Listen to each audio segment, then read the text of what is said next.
HD सच्ची कहानियों पर आप सभी का स्वागत है। मेरा नाम अनुज है। मैं एक हिंदू समाज में पैदा हुआ था और बचपन से ही मैं अपने घर में इस तरह के रीति रिवाज देखता आ रहा था। जब मेरी दादी जिंदा थी तो वह पूजा पाठ बहुत किया करती थी। जब वो बूढ़ी हो गई तो उन्होंने सारा पूजा पाठ मेरी मम्मी के सर पर लाद दिया। पर मेरी मम्मी तो मेरी दादी से भी 2 कदम आगे निकली। वह तो इतनी कट्टर निकली कि पूछो ही मत। अंडा नहीं खाना, मीट नहीं खाना, मछली नहीं खाना, घर में इस तरह की कोई भी चीज नहीं खानी जो भी देवी देवताओं को नाराज करे। भला मीट या अंडा, मछली, ये सब चीज देवी देवताओं को कैसे नाराज कर सकती है। ये तो हमारे शरीर के लिए भी बहुत ज्यादा जरूरी होता है।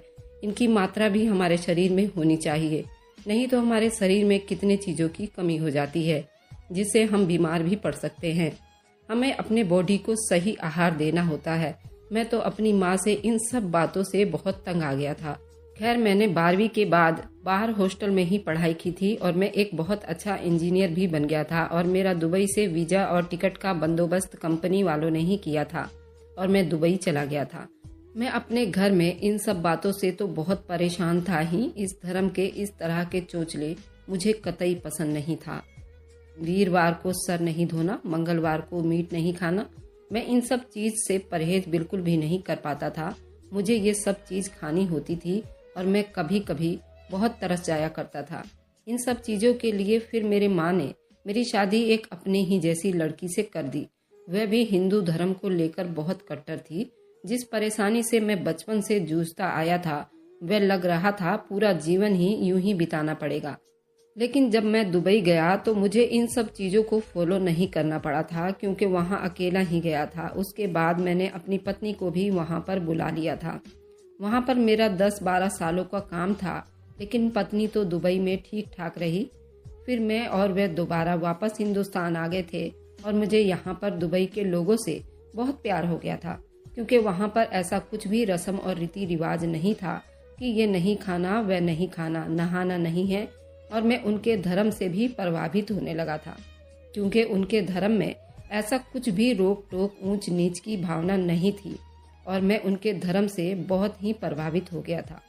मैंने अरब में बहुत साल नौकरी की थी और मुझे इन लोगों के तौर तरीके बहुत ही पसंद था। उनका व्यवहार सबसे अच्छा अपने वर्करों और नौकरों से था। वहाँ पर कोई ऐसी ऊंच नीच की भावना नहीं थी। हम एक साथ मिलकर सब बैठकर खाना खाते थे। उन सब में बहुत प्रभावित हुआ था और मैं उनके धर्म में आना चाहता था और मैं मुसलमान होना चाहता था। मगर जिस मौलवी के पास जाता वो मुझे कलमा पढ़ाने से मना कर देता और कहता तुम मुसलमान नहीं हो सकते। मेरा रो रो कर बहुत बुरा हाल हो चुका था। फिर मुझे एक मुल्ला जी मिल गए। उन्होंने कहा कि अगर मुसलमान होने के बाद तुम मेरी बेटी से शादी कर लोगे तो मैं तुम्हें कलमा पढ़ाने के लिए तैयार हूँ। मैं उनकी बात मानकर कलमा पढ़ लिया और उनकी बेटी से शादी कर ली। जब अपनी पत्नी को देखा तो मेरा दिल कट कर रह गया क्योंकि ये था कहानी का शीर्षक। अब सुनिए मेरी पूरी कहानी। मेरे पास पैसा, दौलत, गाड़ी, बंगला, पत्नी, दुनिया की हर चीज थी क्योंकि मैं अभी अभी दुबई से बहुत सारा पैसा कमा कर लौटा था। सिर्फ एक सुकून था जो मेरे पास नहीं था। पिछले कुछ साल से मेरी बेचैनी बढ़ चुकी थी। रातों को नींद उड़ गई थी। अपनी परेशानी की वजह से मैं डॉक्टर के पास भी गया था क्योंकि मुझे डर था कहीं मुझे कोई बीमारी तो नहीं लग गई है। मगर डॉक्टर ने मुझको तसल्ली दिया कि मुझे कोई बीमारी नहीं है। और मुझे जब कहीं चैन नहीं मिला तो मैंने इंटरनेट पर सर्च करना शुरू कर दिया। तब एक दिन मुझे मुसलमानों की कुछ वीडियो मिली जिनमें उनके धर्म की किताब कुरान शरीफ की तिलावत, हजरत मोहम्मद सल्लल्लाहु अलैहि वसल्लम के बारे में बताया गया था। मेरे लिए ये बात भी जरूरी नहीं थी कि मुझे न जाने उस मजहब में दाखिल होकर कितना राहत मिलता। मैं मुसलमान होने का सोचकर मुसलमान की एक मस्जिद में जा पहुंचा और एक मौलवी साहब से बात की। मैंने उन्हें अपने सारे हालात बता दिए। मौलवी साहब ने मुझे कहा कि इस्लाम कबूल करने से पहले तुम्हें कुछ जरूरी बातें बता देना चाहता हूँ। मैं तो जैसे मौलवी साहब की बात सुनी तो वो मुझे इस्लाम में दाखिल होने की कुछ वसूल बताने लगे थे जिनमें सिर्फ कुछ हराम चीजों से परहेज करना था। सबसे पहले था कि तुम्हें किसी का दिल नहीं दुखाना, तुम्हें हमेशा सच बोलना है, सूअर का मांस नहीं खाना, तुम्हें 5 वक्त का नमाज पढ़ना है और इन सब चीजों में तुम्हारा कोई खर्चा नहीं होगा। मुझे उन लोगों की शर्तें बहुत अच्छी लगी और मुझे हर बात कबूल थी। मगर अचानक मौलवी साहब ने ऐसी बात की जिसे सुनकर मैं बुरी तरह से घबरा गया और उनकी तरफ देखने लगा था क्योंकि मौलवी साहब बोल रहे थे कि अगर मेरी पत्नी इस्लाम को कबूल करने के लिए तैयार नहीं है तो फिर मुझे अपनी पत्नी को छोड़ना होगा। मौलवी साहब बोले, अगर तुम दोनों मुसलमान हो गए तब भी उन्हें एक बार फिर से इस्लामी तरीके से निकाह करके हलाल रिश्ता बनाना होगा। अगर तुम्हारी पत्नी ना मानी तो तुम्हें उसे छोड़ना होगा और किसी मुसलमान औरत से शादी करना होगा। मैं ये सुनकर परेशान हो गया। हमारी शादी को 10 साल हो चुके थे। मुझे अपनी पत्नी से बहुत मोहब्बत थी। हमने हर खुशी और गम इकट्ठे बिताया था। अब इस मोड़ पर आकर मैं अपनी पत्नी को छोड़ना नहीं चाहता था। मैं बेचैन हो गया और बुरी तरह से रोने लगा था। मैं मौलवी साहब की मिन्नतें करने लगा, मुझे कोई और रास्ता बता दीजिए। मैं जानता था मेरी पत्नी कभी मुसलमान नहीं होगी और मैं अपनी पत्नी को छोड़ भी नहीं सकता था। मेरे इतना कहने पर मौलवी साहब नरमी से बोले कि देखो, इस्लाम एक सच्चा मजहब है, उसने तुम्हें सुकून दिया है तो यकीन मानो तुम्हारी पत्नी भी जब उसे जानने की कोशिश करेगी तो उसे भी राहत मिलेगी। अगर वह इस मामले में बहुत कट्टर है तो तुम धीरे धीरे अपनी पत्नी को इस्लाम की तरफ ले आओ, मगर इसका और कोई हल नहीं है। अगर तुमने इस्लाम कबूल करके अपने मुसलमान होने का ऐलान किया और तुम्हारी पत्नी ने इस्लाम कबूल न किया और फिर तुम दोनों एक साथ रहोगे तो तुम इस्लाम कबूल करके गुनाह करते रहोगे। मौलवी साहब ने मुझे कलमा नहीं पढ़ाया बल्कि मुझे सोचने का वक्त दिया और कहा कि जब इंसान अल्लाह को चुन लेता है तो फिर उनकी राह में कुछ भी मुश्किल नहीं हो सकता। तुम्हारी आजमाइश है, अब ये तुम पर है। तुम अपनी पत्नी को मनाते हो या फिर उसकी जिद में उसे उसकी हाल पर छोड़ देते हो। मौलवी साहब की बातें मेरे दिल को जाकर लगी थी। मुझे अल्लाह की रजा भी चाहिए थी। मुझे अल्लाह और उसके रसूल से प्यार था, मगर अपनी पत्नी को छोड़ना मेरे लिए बड़ा मुश्किल काम था। मैं मस्जिद से उठकर घर चला आया था।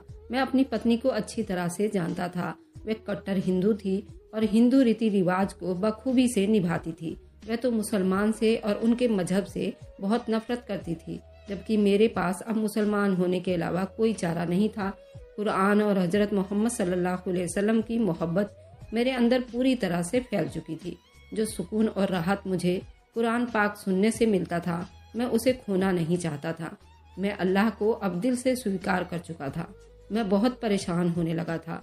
अपनी पत्नी को मनाने के तरीके सोचने लगा था। उसी सोचों में डूबा हुआ जब मैं घर पहुंचा तो घर का बाहर का दरवाजा खुला हुआ था। मैं घर के अंदर दाखिल हुआ तो मुझे अंदर कमरे में अपनी पत्नी की अजीबोगरीब आवाज सुनाई दी। मैं घबरा कर अंदर गया तो वहां का मंजर देखकर मेरे सर पर आसमान टूट पड़ा था। जहां मेरी पत्नी अपने छोटे भाई के साथ मौजूद थी। मेरे कदमों की आवाज पर मेरी पत्नी ने पलटकर दरवाजे की तरफ देखा तो मुझे वह देखकर घबरा गई थी। आज मेरी सुलझी हुई वफादार पत्नी का एक नया रूप मुझ पर खुल चुका था, जो मुझे तकलीफ पहुंचा गया था। मैं गम में आकर घुटनों के बल वहीं जमीन पर बैठ गया। मेरे अंदर इतनी हिम्मत नहीं हुई कि मैं अपनी पत्नी से कोई सवाल करता या कुछ कहता, मगर अब जब मैं इस्लाम की अच्छाई को समझने लगा था, अपनी पत्नी की नाजायज हरकतें मुझे दुख पहुंचा गई थी। मेरी पत्नी का कजन भाई नजरें चुराता हुआ वहां से भाग गया था, जबकि मेरी पत्नी नजरें चुराती अपना गला खखारने लगी और फिर बोली कि तुम जानते हो कि मैं इस तरह की औरत नहीं हूँ, ये सब तुम्हारी वजह से हुआ है। तो मुझे पिछले कुछ महीने से बराबर नजरअंदाज कर रहे हो और कई बार देख चुकी हूँ कि तुम मुसलमानों की किताबों की वीडियो चलाकर सुनते हो। ये सब चीजें मेरे अंदर ऐसा जहर भर गई है कि मैं सोचने समझने की हालत में नहीं थी। मेरी पत्नी मेरे पास आई तो मैंने नफरत से उसे झटक दिया था। जो फैसला करने में मुझे मुश्किल आ रही थी वह एक ही पल में खत्म हो गया था। मेरी पत्नी मेरे गुस्से को हैरत और नासमझी से देख रही थी। उसके ख्याल में भी ऐसी बात नहीं थी जिस पर मैंने इतना सख्त व्यवहार कर दिखाया था। अगर मैं उससे मोहब्बत ना करता तो अभी उसे अपने हाथों से कत्ल कर देता। मैं अपनी पत्नी को वहीं छोड़कर जल्दी घर से निकल आया। मुझे लग रहा था कि मैं थोड़ा देर और रुकूंगा तो मैं अपने आप से काबू खो बैठूंगा। मुझे शायद तकलीफ हो रही थी। मैं कितनी देर सड़कों पर घूमता रहा। मेरी आंखों से आंसू बह रहे थे। शाम हुई तो मैंने मस्जिद में वापस गया। मेरी हालत बहुत खराब हो रही थी क्योंकि पत्नी की जिस अच्छाई और खूबसूरती के दावे कर रहा था, आज वो पर्दाफाश हो गया था। मौलवी साहब मुझे देखकर बोले, तुम इतने परेशान क्यों हो रहे हो? क्या तुम्हें अभी शक है इस्लाम पर? अगर ऐसा है तो तुम्हें ज्यादा वक्त लगेगा और सोच समझकर कलमा पढ़ो। उनकी बात पर मुझे रोना आ गया था। तब मेरे रोने पर मौलवी साहब नरमी से बोले, अपने दिल पर बोझ मत डालो। तुम जब अल्लाह को पालोगे तो अल्लाह तुम्हें अपना बंदा बना लेगा, तो फिर तुम्हें कुछ भी याद नहीं रहेगा। अगर तुम अल्लाह से दुआ करो, यकीन मानो तुम्हारी पत्नी के दिल में भी इस्लाम की मोहब्बत आ जाएगी। मौलवी साहब, मेरी हालत मेरी पत्नी से जुदाई को लेकर है। अब मैं मौलवी साहब को क्या बताता। मेरी पत्नी ने आज जो रूप दिखाया था, उसके बाद मेरे अंदर उसे अपने साथ रखने की कोई चाह नहीं रह गई थी। मगर मैं चाह कर भी मौलवी साहब को अपनी पत्नी के बारे में कुछ नहीं बता सका और बोला कि मैंने फैसला कर लिया है कि मैं अब दिल से मुसलमान होना चाहता हूँ। मेरी बात पर मौलवी साहब खुश हो गए। उसी वक्त नमाज का टाइम हो गया था। सब नमाजी बैठे हुए थे। सबके बीच मौलवी साहब ने मुझे कलमा पढ़ाया और मुझे मुसलमान कर दिया। सब मुसलमान भाई मुझे गले लगाकर मुबारकबाद देने लगे। मेरा नाम मौलवी साहब ने वसीम रखा था। इतनी मोहब्बत पर मैं रोने लगा था। मेरे दिल की आवाज़ बहुत अजीब हो रही थी। मैं एक साथ इतने सारे एहसास से गुजर रहा था। मुझे लग रहा था कि आज मैंने सब कुछ पा लिया है। मेरे दिमाग से उस वक्त मेरी पत्नी का ख्याल नहीं आया था, मगर उस दिन मैं पहली बार पत्नी को भूल चुका था, क्योंकि मैंने अल्लाह को पा लिया था। मैं जब रात को घर आया तो मेरी नज़र मेरी पत्नी पर पड़ी। वह गुस्से से किचन में बर्तन धो रही थी। मुझे देखते ही गुस्से से चीख उठी और बोली कि तुमने इतने जज्बाती और इतने बुज़दिल कब से हो गए हो? अपनी गलती मानने के बजाय तुम मुझ पर चढ़ रहे हो। मैं अपनी पत्नी की बात पर अपनी नज़रों से उसे अनदेखा करने लगा। पहली बार मुझे एहसास हुआ था कि वो बहुत जालिम औरत है। न जाने क्यों मैं उसे इतना अच्छा समझ रहा था। मेरी चुप्पी पर मेरी पत्नी रोते हुए बोली कि तुम्हें अपनी गलती का एहसास बिल्कुल भी नहीं है। तुमने मुझे अकेला कर दिया था। मैंने गुस्से से अपनी पत्नी को कहा, अब तुम अपनी आग अपने घर जाकर बुझाओ, क्योंकि अब तुम्हारे और मेरे बीच में कोई रिश्ता नहीं रह गया। मैं तुम्हें छोड़ रहा हूँ। मेरे शब्द मेरी पत्नी को बिल्कुल सुन कर गए थे। वह हक्का बक्का सी मुझे देखने लगी थी। वह पागलों की तरह गला फाड़ फाड़ कर चीखने लगी थी और कहने लगी, तुम्हारी मोहब्बत कहाँ गई? जब तुम मुझे एक रात के लिए भी मेरे मैके नहीं रुकने देते थे, और अब तुम मुझे हमेशा के लिए जाने का बोल रहे हो। क्या तुम्हें अचानक से एहसास हुआ कि हमारी औलाद नहीं है? क्या तुम भूल गए कि कमी तुम्हारे अंदर था? फिर भी मैंने तुम्हारे साथ अपनी जिंदगी के 10 साल बर्बाद किए। आज तुम एक छोटी सी बात पर मुझे छोड़ने का बोल रहे हो। मेरी पत्नी दीवानों की तरह चीख रही थी। मैंने उसे अपना गिरेबान छुड़वाया और साफ शब्दों में बोला कि मुझे तुम्हारी मोहब्बत और वफा की कदर नहीं, मगर जो गुनाह तुम कर चुकी हो मेरे लिए बर्दाश्त से बाहर है। फिर अचानक मैंने पत्नी के सर पर धमाका किया और बोला कि मैं मुसलमान हो चुका हूँ, और ये तुम्हारी मोहब्बत ही थी कि मैं तुम्हें मुसलमान करने का सोच रहा था। मैं तुम्हें समझाने और मनाने के लिए मैं कुछ वक्त लेकर आया था, मगर जो रूप मैंने तुम्हारा देखा था, अब मेरा फैसला बदल गया था। मेरे शब्दों पर मेरी पत्नी फटी फटी आंखों से मुझे देखने लगी थी। मेरे मुसलमान होने का सुनकर वह बिल्कुल बौखला सी गई थी और मुझसे दूर हो गई। मेरी पत्नी चीखने लगी और इस्लाम के लिए बुरा भला बोलती चली गई। उसने किचन के सब चीज बिखेर दी। मुझे बुरा भला कह रही थी, बोल रही थी कि मैं एक अच्छी और पढ़ी लिखी औरत होने के बावजूद तुम जैसे घटिया आदमी के साथ मैंने अपनी जिंदगी बर्बाद कर रही थी। मैंने अपने माँ बनने की हसरत को अपने दिल में दबाए रखा था, मगर तुमने मुझे ये सिला दिया कि 10 साल बर्बाद करके अब मजहब बदल लिया है। या अल्लाह, मेरी पत्नी को भी दीन की तरफ ले आए, मगर मुझे सब ने अकेला छोड़ दिया था। मगर नमाज और कुरान ने मेरे अंदर सुकून भर दिया था। कुछ महीने के अंदर ही मौलवी साहब ने मेरी दूसरी शादी करवा दिया था। मैंने उदासी से मौलवी साहब को बताया कि मैं कभी बाप नहीं बन सकता। मेरी पहली पत्नी ने मेरी इसी कमी की वजह से मुझसे मोहब्बत में धोखा दिया था। मैंने उसे कहा था कि वो मुझे छोड़कर जा सकती है, मगर मेरी पत्नी ने मुझे अकेला नहीं छोड़ा था, बल्कि 10 साल उसने मेरे साथ हंसी खुशी बिताए थे। मैं अपनी पत्नी को उस दिन याद करके बहुत रोया था। मौलवी साहब ने कहा कि तुम किसी विधवा औरत से शादी कर लो। तुम भी शादीशुदा मर्द हो। अगर तुम बुरा ना मानो तो तुम किसी बच्चे वाली औरत से शादी कर लो। तुम्हारा घर भी बस जाएगा और तुम्हें औलाद भी मिल जाएगी। मुझे मौलवी साहब की ये बात बहुत अच्छी लगी थी। मैंने मौलवी साहब से कह दिया कि ठीक है, मैं किसी भी विधवा औरत से शादी करने को तैयार हूँ। कुछ देर के बाद मौलवी साहब बोले कि मेरी एक दूर की भांजी है, मगर उसका पति 6 महीने पहले ही मर गया था। मेरी भांजी 5 वक्त की नमाजी और बहुत अच्छी लड़की है। अगर तुम चाहो तो मैं तुम्हारा निकाह अपनी भांजी से करवा देता हूँ। मुझे क्या चाहिए था। एक दिन जुमा के बाद सादगी से मेरा निकाह हो गया। इस बार मेरे दिल में कोई मोहब्बत या जज्बात नहीं था। निकाह करके मैं अपनी पत्नी को अपने घर ले आया था। मैंने उसका बेटा देखा तो बहुत खूबसूरत था। उसे गोद में लेकर मुझे बहुत अच्छा लग रहा था। मैंने अल्लाह ताला का बहुत शुक्रिया अदा किया। मेरे दिल में उस बच्चे के लिए प्यार का एहसास जागा था। मैं बच्चों के साथ ही मगन हो गया था। मुझे ख्याल नहीं रहा कि मैं अपनी पत्नी को भी लेकर आया था। जब बच्चा मेरे साथ खेलते खेलते मेरे ही गोद में सो गया तो मेरी पत्नी, जो कब से मुझे देख रही थी, वो मेरे पास आई और मुझे झुककर सलाम किया और बोली, मैं उसे बच्चा दे दूं और वह बच्चे को बिस्तर पर सुला देगी। उसके बोलने पर मैंने पहली बार चौंक कर अपनी पत्नी को देखा तो हैरान रह गया। वो बिल्कुल जवान और बेहद खूबसूरत लड़की थी।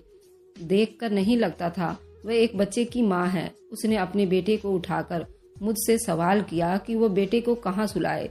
उस वक्त हम घर के आंगन में बैठे हुए थे।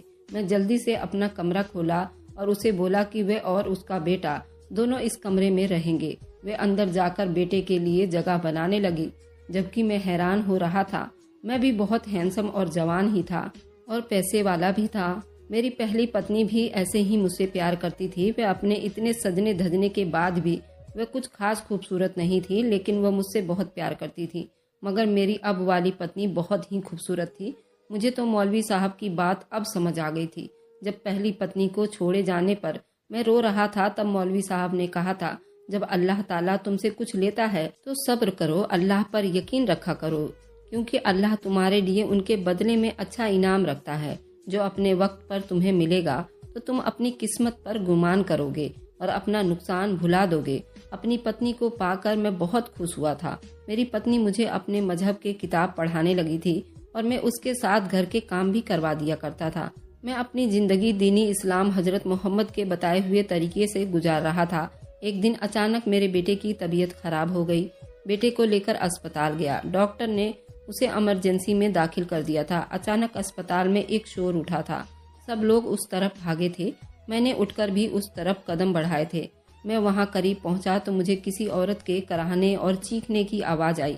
वह चीख इतनी दहशतनाक थी कि मेरा भी दिल दहल गया था। मैं लोगों से पूछने लगा क्या हुआ है। तब मुझे किसी ने बताया कि अस्पताल में एक मरीज लाई गई है जिसका बदन पूरी तरह से झुलस चुका है। मगर हैरानी की बात यह है कि वह इतनी बुरी तरह जलने के बाद भी मरी नहीं है, बल्कि जिंदा है और तकलीफ से चीख रही है। अचानक मेरी नज़र मरीज के पास रोते हुए लड़के पर पड़ी। मैं डर कर रह गया था, क्योंकि वो मेरी पहली पत्नी का कजन भाई था। मैं उसके पास गया और उससे पूछने लगा था। वह रोते हुए बोला कि मेरी बहन घर में अकेली थी और अचानक घर में आग लग गई। सब घर वाले बाजार गए थे और वापस लौटे तो ये इस हाल में पड़ी थी और तड़प रही थी। मैं ये सब सुनकर अफसोस भरी नज़रों से उसे देखने लगा था। मुझे याद आया कि उस दिन जब मैं घर गया तो मेरी पत्नी कुरान मजीद का मजाक उड़ा रही थी और इस्लामी कुरान शरीफ को यूं फेंक रही थी जैसे वह एक मामूली किताब हो। ये सब देखकर मेरा दिल तड़प गया था। मैंने कुरान मजीद को अपनी पत्नी से ले लिया था, मगर फिर भी वह नहीं रुकी थी। अपनी जिद में वही शब्द बार बार दोहरा रही थी और अल्लाह ने देखा आज उसका अंजाम क्या कर दिया। उसकी चीखें अस्पताल में गूंज रही थी। मैंने अपनी दूसरी पत्नी का नाम सबनम रखा था। उसके पास गया तो उसने मुझे बताया कि हमारे बेटे की तबीयत संभल गई है। डॉक्टर ने बताया कि अब हम उसे घर ले जा सकते हैं। मैंने अल्लाह का शुक्रिया अदा किया, अपनी पत्नी और बेटे को घर वापस ले आया, मगर मेरे दिल में एक अफसोस फैल गया था। मेरी पहली पत्नी, जो ये साबित करती थी कि वह दूसरे मजहब बिल्कुल भी इज्जत नहीं करती और उसकी इतनी बेइज्जती की थी, मैं भी सभी अपने भाइयों से कहना चाहता हूँ कि सभी अपने मजहब को इज्जत दें और बेइज्जती किसी भी मजहब की नहीं होनी चाहिए। काश मेरी पहली पत्नी ऐसा ना होने देती, आज उसकी जिंदगी में ये दर्दनाक किस्सा ना हुआ होता। मैं तो अपने मजहब को इसलिए छोड़ा था क्योंकि मुझे इस मजहब में सुकून और आराम नहीं दिखाई देता था और इस धर्म में मुझे कदम कदम पर परहेज और रोक टोक होती थी और ऊंच नीच की भावना सबसे ज्यादा दिखाई देती थी, जो कि किसी भी प्यार को जोड़ने का हरगिज काम नहीं करती। घर में माँ बाप बूढ़े हैं, उनकी सेवा करने के बजाय घर में लाए गए पत्थर की मूर्ति की इतनी सेवा करते हैं और उस पर इतना खर्च कर देते हैं कि उसका कोई हिसाब नहीं होता, और जिसमें जान है उसको हम यूं ही तड़पता छोड़ देते हैं। तो मुझे इस मजहब में सिर्फ प्यार ही नजर नहीं आया था, इसलिए मैंने इस मजहब को स्वीकार नहीं किया था। वैसे मुझे किसी भी मजहब से कोई भी शिकायत नहीं है, ना ही मैं किसी भी मजहब की बेइज्जती करूंगा। और आप लोग भी इस सब चीज़ से परहेज करें, किसी भी मजहब की बेइज्जती ना करें। हाँ, अगर आपको इसमें कोई बुराई लगती है तो आप उस मजहब को छोड़ सकते हैं। अगर आपको आज की कहानी पसंद आई है तो वीडियो को जरूर लाइक कीजिएगा और अपने दोस्तों के साथ शेयर भी कीजिएगा। और हाँ, अगर आपने अभी तक हमारे चैनल को सब्सक्राइब नहीं किया है तो जरूर सब्सक्राइब कर लें। मिलते हैं हम अपनी कल की नई दिलचस्प कहानी के साथ। मुझ पर सदा अपना प्यार और स्नेह बनाए रखें। सभी को मेरा प्यार भरा नमस्कार दोस्तों।